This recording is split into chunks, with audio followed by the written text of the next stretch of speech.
acredite que Deus está conduzindo a sua história e que os planos que Ele tem para sua vida são planos de bênção, são planos de futuro, sabe? Deus sempre quer o melhor. E aí, gente, tudo bem? Vamos dar sequência ao vídeo onde eu vou compartilhar com vocês a minha experiência de fazer mobilidade acadêmica. Bom, eu sou Ana Cristina, como me apresentei, eu faço fisioterapia no Instituto Federal do Rio de Janeiro, campus Realengo. E ano passado surgiu a oportunidade de fazer um semestre de mobilidade acadêmica aqui em Portugal, na cidade de Coimbra. E foi uma realização de um grande sonho na minha vida. Eu sempre tive o sonho de viver uma experiência de mobilidade acadêmica. Aqui em Portugal eles chamam de Erasmus, a gente também pode chamar de intercâmbio. E sempre foi um sonho. E o start para mim foi no ano passado mesmo. Uma amiga de turma passou por essa mesma experiência e foi assim a motivação que eu precisava para acreditar que esse sonho antigo meu poderia também se tornar uma realidade. Ela foi uma das pessoas que tirou muitas dúvidas, em que eu perguntava quase todo dia como que funcionava, como é que estava sendo o custo de vida, e alimentação, e transporte, moradia. Então, assim, a Lília, ela foi essa motivação para mim, para me inscrever quando abriu o processo seletivo e ficar nessa torcida para que tudo se encaminhasse e eu fosse uma das alunas selecionadas. Eu ainda não sabia quantitativo de pessoas que pudesse, né, ser levado para Portugal, mas eu estava assim bem animada, motivada, com muita fé, com muita esperança de que essa porta iria se abrir. E sobre o processo no Instituto Federal, eu ouvi sobre intercâmbio assim no meu segundo ano na faculdade e fiquei meio perdida assim, sabe? Como assim alguém tá indo para Portugal, pelo FRJ? Como que isso é possível? E aí se passou-se alguns anos, veio a pandemia, aquele caos mundial. E aí no ano passado teve essa amiga de turma que veio, ela ficou em Bragança, se eu não estiver falando o nome da cidade errada. E passou por essa experiência aqui 6 meses. E eu falei, caramba, cara, é a motivação que eu precisava para poder viver esse sonho. E aí eu fiquei acompanhando o Instagram do ifrj.internacional, que é o Instagram onde fornece todas as vagas, tanto para aluno de graduação quanto para aluno do ensino médio, com possibilidade de viver uma experiência internacional. E aí, todos os dias eu entrava no Instagram para ver se já tinha sido publicado o edital. E quando o edital foi publicado, eu já baixei rapidamente para poder ler e entender os critérios de seleção e ver se eu me adequava a esses critérios e teria essa possibilidade. E assim, os critérios de seleção desse edital foram: você precisa ter um CR de no mínimo 7,5. Você precisa fazer uma carta de motivação contando por que você se vê vivendo essa experiência e por que você deveria ser o aluno selecionado para viver isso. Você precisa ter uma declaração do seu coordenador dizendo que ele está ciente dessa sua possível mobilidade, porque muitas vezes você está no estágio ou fazendo alguma disciplina, e geralmente no nosso caso, quando é estágio, já tem um quantitativo de alunos certos para o estágio, para o lugar que vai fazer, né, que alguns estágios são fora do campus de Realengo. Você precisa ter o integralizando entre 30%, que seria você estar no segundo ano da faculdade, e 80%. E isso foi um fator para mim assim decisivo, porque quando eu li essa informação, a primeira coisa que eu fiz foi acessar o CIGA para ver o quanto de integralizando eu tinha. O integralizando é o somatório dos créditos das suas disciplinas, sabe? Exemplo, quando você começa a faculdade, você está com 0%. Conforme você vai fazendo as disciplinas, o estágio, isso vai sendo computado até chegar a 100%, que seria quando você finaliza a graduação. E pasme, eu tinha 77% de integralizando. Ou seja, aquele momento seria fundamental e seria um momento ideal para que eu vivesse esse sonho. Se fosse no semestre seguinte, eu acredito que eu não fosse conseguir, porque eu teria que puxar estágio, eu estava vendo também a possibilidade de fazer uma disciplina. Então, assim, foi o momento certo. A última fase da seleção é uma entrevista que aconteceu de forma remota. E então esses foram os critérios de seleção, e aí fiz a inscrição. Aconteceu em final de abril, e fiquei aguardando sair a listagem oficial com todos os inscritos, né? No nosso caso, o IFRJ tem, se eu não me engano, de 10 a 12 campos, então as vagas se abrem para todos os campos e depois o IFRJ faz a seleção dentro do quantitativo de vagas. No meu caso, o edital foram 3 vagas, e eu lembro que de total de inscritos foram 15 pessoas, das 15, 5 foram para entrevista, e aí dos 5, 3 foram selecionados.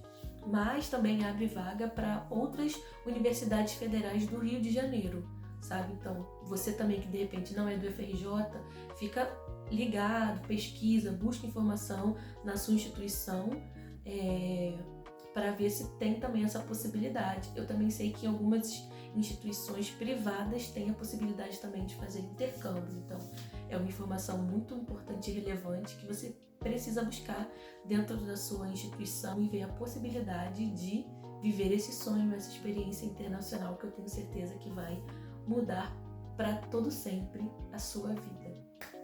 E passei nessas fases, fiquei dentro dos 5 alunos selecionados, e no dia da minha entrevista foi assim, um caos, porque a minha internet começou a falhar, o Wi-Fi estava falhando, e eu caí da chamada umas 2 vezes, e eu já comecei a ficar nervosa e preocupada, porque eu falei, é um processo seletivo, e se eu não participar, provavelmente eu vou ser excluída do processo, né? Vou perder essa oportunidade, mas por fim eu consegui encontrar um lugar em que a internet estivesse estável, e eu consegui falar um pouco de mim, contar a minha experiência, um pouco da minha história, do porquê que eu queria viver esse sonho. E foi assim, foi incrível. Eu acabei a entrevista chorando, sabe? E foi muito emocionante chegar até essa fase, e em especial para mim também foi muito importante por conta de toda a caminhada que eu tive até aqui, 2024. Eu estou hoje 7 anos na faculdade. Por que eu digo isso? Porque 2017 foi o melhor ano da minha vida e o pior ano da minha vida. O melhor ano porque foi o ano em que eu ingressei na faculdade, em que eu vi esse sonho tomando forma. E foi o pior ano da minha vida porque foi o ano em que eu perdi uma das pessoas mais importantes da minha vida, e que eu nunca me imaginei sem a presença dela, que foi meu irmão caçula, o Pedro, sabe? E foi algo que assim abriu o chão e eu caí. E foi muito difícil essa caminhada até aqui. Eu vou fazer um vídeo só falando sobre isso, contando um pouco mais detalhado da minha história, dessa época que foi tão difícil e dessa ressignificação da minha vida, sabe? Depois dessa grande perda. E foi um tempo muito complicado e difícil por questões emocionais, por crises existenciais, por ter que lidar com o luto, né? Nenhuma morte a gente espera, mas no meu caso a morte foi decorrente de um suicídio, então é algo mais abrupto ainda, sabe? E que a gente sempre entra em questionamento quando a gente perde alguém. E quando é por esse motivo, esses questionamentos eles afloram mais. Afloram muito, muito mais, sabe? Foram esses 7 anos de caminhada, de ressignificar a vida, de fazer terapia, de se reconectar com Deus, de ter apoio da minha família, dos meus amigos, sabe? Para eu conseguir voltar a viver novamente e falar assim, estou bem, estou feliz, eu me vejo vivendo os meus sonhos, eu me vejo seguindo em frente, apesar desse momento tão difícil na minha vida. Graças a Deus eu tive uma ajuda do meu pai, dos meus tios, em especial, que eu falo que são os meus segundos pais.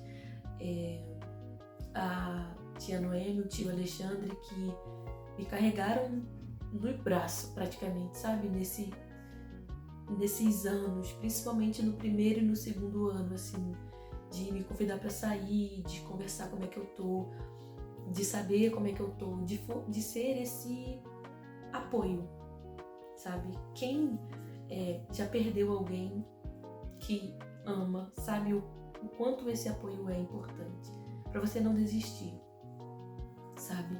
Então foram esses processos, né? Depois ainda veio o período de pandemia, tiveram outras situações também que vieram acontecer, e assim, chegar nesse momento ali de estar fazendo uma entrevista, de estar na porta de tornar um sonho real, para mim foi algo muito gratificante, de olhar para trás e ver assim, ainda bem que eu não desisti, ainda bem que eu persisti e consegui chegar até aqui, porque esse caminho não foi fácil.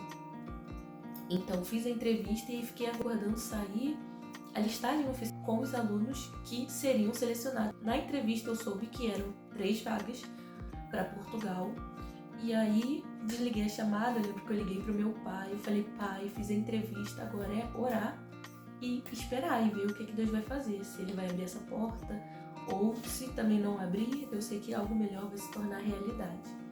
E eu lembro que quando saiu o resultado, eu estava no estágio e uma das minhas colegas postou no grupo: parabéns, Ana! Eu lembro que naquele dia eu fiquei com muita vergonha, assim, muita vergonha, porque eu não tinha contado pra ninguém que eu tinha me inscrito, sabe? Falei, só vou abrir minha boca quando sair o resultado oficial. Eu falar, beleza, saiu o resultado oficial, tá tudo certo, vamos lá. E foi uma alegria também muito grande saber que eu tinha sido uma dessas 3 alunas e que eu ia viver esse sonho, sabe? Que agora estão vivendo, né? Eu digo que depois de 3 meses aqui é que minha ficha realmente caiu, que não era mais o sonho, era uma realidade. E os meses seguintes foram para resolver a parte burocrática, que passaporte eu já tinha, então não precisei solicitar, mas precisei solicitar visto, precisei ver passagem aérea, precisei ver moradia aqui, precisei solicitar o PB4, que é o documento que a gente usa como seguro-saúde para vir. Então teve os meses seguintes, eu falo que o segundo semestre de 2023 foi em função de resolver essa parte burocrática, né? De entrar no site da empresa que faz essa parte burocrática do visto, que é a VFS Global, de ver quais eram os documentos, o checklist que precisa ser preenchidos, todos os documentos que precisam, a carta de assente da faculdade. Então, assim, existe um critério que a gente precisa preencher para solicitar o visto. E, como todo visto, pode ser negado e pode ser aprovado, né? Então, você ainda tem esse detalhe. E aí, a orientação que nós tivemos do nosso coordenador de Relações Internacionais, que hoje é o Rodrigo Lemos, foi da gente solicitar o visto a partir de outubro, porque o visto demora cerca de uns 60 dias para ser emitido. Então, com maior demora que pudesse acontecer, dezembro a gente já teria o visto. Fevereiro a gente já tinha que estar aqui e janeiro teria que estar com tudo organizado. Então, fui buscar moradia, fui pesquisar site, fui pesquisar passagem aérea, ficar acompanhando os valores para saber quanto que teria que comprar, que dia que eu viria, quanto que eu voltaria. Então, os 6 meses seguintes foram resolvendo essa parte burocrática, que graças a Deus deu tudo certo. Eu solicitei meu visto dia 17 de outubro. O meu visto saiu em uma semana, assim. Na semana seguinte eu recebi o visto aprovado, sabe? E foi uma surpresa positiva muito grande, porque eu imaginei que fosse ter que esperar até dezembro, sabe? E aí eu lembro que quando o visto chegou, que era a última parte burocrática que precisava ser resolvido pra mim, eu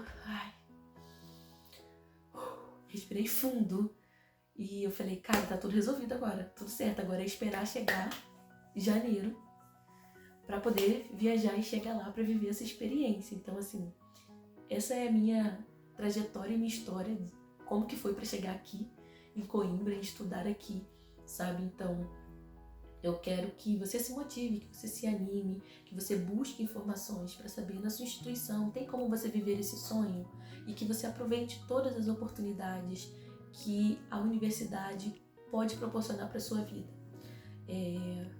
No meu caso, eu estou num período mais alargado, vamos dizer assim, né? Porque o meu curso são de 5 anos, mas levando em consideração o período de pandemia também, que aquele caos, a gente ficou algum período sem aula para tentar entender o que estava acontecendo, mas eu digo que Deus faz as coisas certas. E se essas dificuldades, esses percalços não tivessem acontecido, exemplo, eu hoje não estaria vivendo essa experiência aqui, sabe? E com isso eu quero te dizer que você tenha muita paciência com você mesmo e que você acredite que Deus está conduzindo a sua história e que os planos que Ele tem para sua vida são planos de bênção, são planos de futuro, sabe? Deus sempre quer o melhor para nós. E por mais que muitas vezes a gente queira muito, muito algo e isso não se torne realidade, Deus vai fazer o melhor pra gente. E às vezes Ele vai fazer algo muito maior do que estava no script da sua vida, sabe? Então fique com essa mensagem, tá bom? E até o próximo vídeo. Tchau, tchau, gente.